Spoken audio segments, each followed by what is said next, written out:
This is group project 1 on systems theory, and my group and I decided to showcase the Sandlot. Okay, first we're going to go over an input, which is the raw materials that are initially brought to the group from the outside, such as people, information, energies, and resources that are designed to help the group's problem solving. So first we're going to go over members. There are 9 guys that make the team, and the movie is really focused on Scott Smalls, the new member. They are all 5th grade males, and Scott is really shy and does not have a lot of friends since he just moved here. And Benny is confident, supportive, inclusive, and the other boys have really bold personalities. The needs of the group, so Scott does not know how to play baseball and he needs help, and he's also trying to make friends. And Benny just wants to play baseball, and so do the other boys.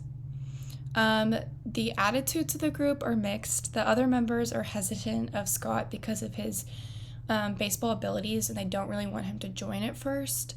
But Benny is really pushing for him to join, and they all have the value of baseball and just wanting to be a part of the team and have fun. Okay, so next we're going to go through abilities and skills. So Smalls has the least amount of skill, and then we go through Benny, who has really, really good baseball skills, the most knowledgeable there, and the rest of the team has normal skills and abilities. The resources they have are the Sandlot, gloves, bats, and usually only one ball at a time that they buy. Knowledge and expertise. So prior knowledge that the team brought in, but Smalls did not have, is that you cannot hit the ball over the fence because the beast lives over there. He didn't initially know this, but he learned really quickly. And then also they brought in with them the rules of baseball besides Smalls. Time available they have for group work is the summer months. And environmental factors, they're surrounded by the Sandlot and their town. And the degree of support from parents is surprising. Scott's mom encourages him to make more friends and get in trouble. Okay, so now we're going to go over the input scene. And this is where Scott, aka Smalls, was introduced to the group. And this is kind of the specific moment where the group forms. The scene is the input stage because it shows the raw materials that are initially brought into the group in this specific scene, so it shows people's attitudes, values, and beliefs. Scott enters the team with very little ability and confidence in this scene, and Benny is really trying to advocate for him to join the team, and through kind of arguing with Benny, their different personalities are shown. Next, we're going to go through a throughput. This is where inputs are transformed into group outputs through the activities the group engages in while going about its tasks. So the communication patterns we see is specifically when Scott hits his dad's ball over this fence signed by Babe Ruth. They all kind of communicated with panic and urgency, and they were all yelling at each other, but they eventually decided to, as a group, to get the ball. Benny is the leader, and Scott kind of, Benny's the unofficial leader, and then Scott causes the problem by hitting the ball over the fence, and they all work together as a team to retrieve the ball. They tried many solutions to retrieve the ball. They built contraptions, tried sucking it up with a vacuum, and the group really used teamwork in this process, but nothing quite worked yet. So this is a throughput scene. This is where Scott hits his dad's ball signed by Babe Ruth over the fence, and the group solve the problem together by using teamwork and testing different strategies. And this scene is the throughput because it focuses on how the group interacts with each other when facing a challenge, and the outcome is not quite there yet. Okay, so now we're on to the output, and this is the continual results of a group's throughput process. So we have a tangible outcome, which is where they got the ball back. And although the original ball was ruined, Mr. Myrtle replaced it with a ball signed by the entire 1927 Yankees team. So the solution to the problem was Benny decided to take things into his own hands, and he jumped the fence and outran the dog. While this didn't take a lot of group teamwork, at the end it did. Physical the objects, they destroyed the Babe Ruth ball, but they do have the replacement.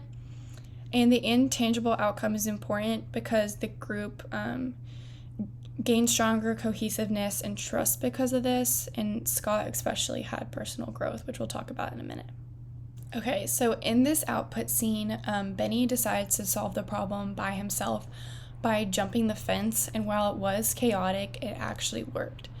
This represents the output because it shows the final result of the group's problems and problem-solving process. And even though it was really chaotic, the decision worked, and they formed a stronger bond at the end, felt a sense of accomplishment, and this is really what propelled their team to be bonded and have a shared meaning. And then in the end, Scott had a lot of personal growth. He found friends, and he learned how to play baseball. Now we're going to talk about environment.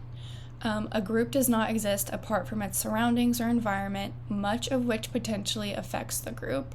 So without the Sandlot, the group would most likely not exist. All right. So open versus closed system. So definition of open system is a two-way exchange between different participants who feel invited to share opinion or thoughts in different interactions. In a closed system, gives feelings of restriction or closed off to be exclusive. So what that means in the Sandlot is when Smalls is rejected by the team or the Sandlot kids, and he, because of his big hat, his the way his glove looks or whatever, but they just reject him and make fun of him, laugh at him, and create that closed system. There's no real feelings that he can give out or any opinions. But of course, Benny, he pretty much created that open system for Smalls, and he invited him. He talked to him. He taught him how to play baseball, and so yeah. So a boundary spanner, the definition, the process of connecting different groups to help improve information and collaboration with one another. So like in Sandlot again, what this means is, Benny could technically be seen as the boundary spanner because he is someone who's connecting both the groups together. He's connecting Smalls and the Sandlot kids together to try and, give him information on baseball and how to play it, how to catch a ball, how to hit a ball, and all that. And of course, he encourages him as well with one of the gloves that he gives him. So interdependence. So this definition is the mutual reliance between individuals and groups where the actions and communication of one party is directly affected by the others. So like in the scene when the Green Onions music's playing and those Little League kids pull up, they're trying to intimidate the Sandlot guys and trying to affect them directly that way. But since Benny, he's a leader and he has confidence in his team and in himself as well, obviously. And Ham has his taunting to help distract the Little League team and sort of scare them off. Is what sort of led them into that altercation to get into that game later on that they play against the Little League kids and obviously win the game.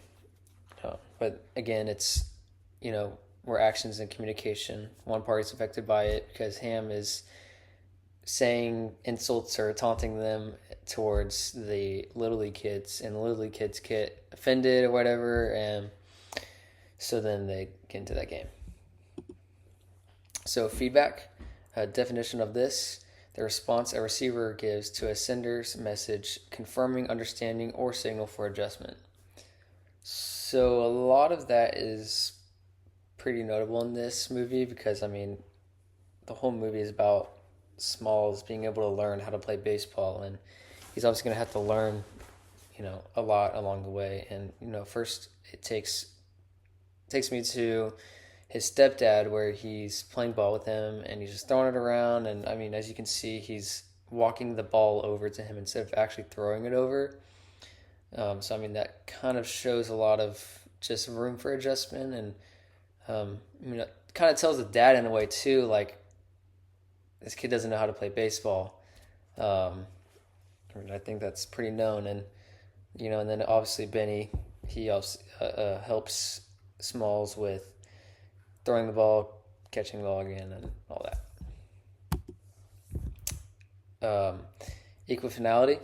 So the definition: starting points and paths can lead to the same communication or outcome. So in the Sandlot, just for context, Benny destroys the ball. They can't play baseball anymore, and Smalls remembers he has his stepdad's baseball that was signed by Babe Ruth, but he also doesn't understand that significance yet. So he goes and grabs the ball, and he uses the ball and hits it out of the park and goes into the dogs or the beast's lair and the big dog and all that. And they try and come together, make a plan with vacuums. There's other things like letting down squints and all that to try and grab the ball. And then eventually, obviously the same outcome, just doesn't have the ball. The dog comes out and they're scared of the dog. And then, Benny tries jumping over, gets chased by the dog, and sort of the same outcome.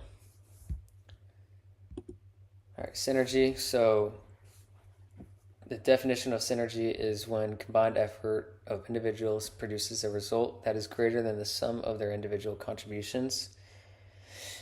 So what that means in the Sandlot is, again, this appears a ton in the Sandlot with all the kids. There's obviously good chemistry when they're playing the baseball game.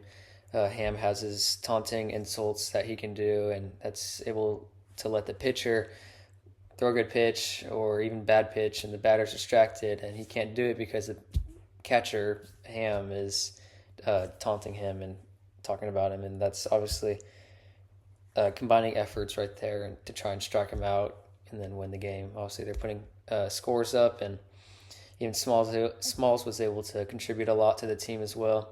So again, contribution right there, and that's just a full group effort as well. And then in conclusion, the Sandlot and the Sandlot Boys demonstrate multiple uses of systems theory and communication between one another. Coming from closed system, obviously at the beginning, not able to talk with each other, just making fun of Smalls. He just goes home, and that's it with that. 2, all of them together in this picture, hanging out, played the baseball team, and won, had a good time at the carnival, the swim pool, all that. And then obviously grows a group and form different bonds. So that's it.